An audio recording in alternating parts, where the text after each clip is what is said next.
Hello guys! I'm back. For today's video, ituturo ko sa inyo kung paano mag-send ng money from your Palawan Pay to another Palawan Pay wallet. Welcome to my channel. Please subscribe. Sa bidyong ito ay ibabahagi ko kung paano mag-send ng pera sa Palawan Pay papunta sa ibang Palawan Pay wallet. Bago ang lahat, humihingi ako ng paumanhin, sa kadahilanang hindi ako makapag-screen record sa Palawan Pay. At dahil mahigpit ang system ng app, nagbablock ang screen ng mga record ko. Kaya mas minabuti ko na lang mag-video gamit ang ibang camera. Anyway, simulan na natin. Let's do this. Una, mag-logged in ka lang sa iyong Palawan Pay account.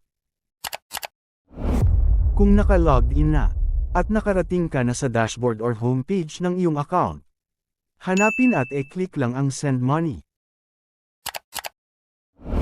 Click mo na din ang Send to another Palawan Pay wallet.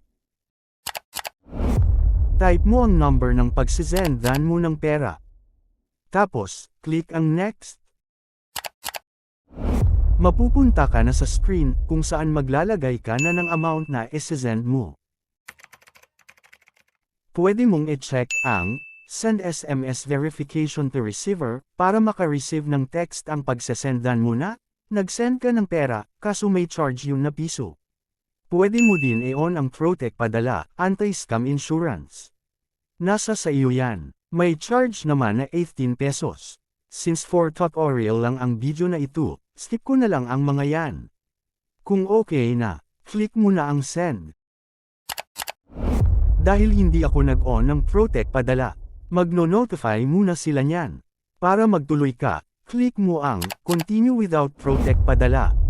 Then, mapupunta ka na sa confirmation screen. Double check mo lang lahat ng details kung tama. Wala rin palang charge ang transaction mo. At kung okay na, click na ang Confirm. At yun na, successful na nakapag-send ng money sa ibang Palawan Pay wallet.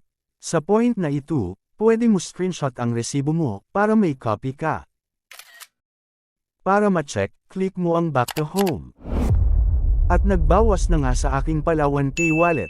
Yun lang. So, that's it for now. Sana ay may na-share ako.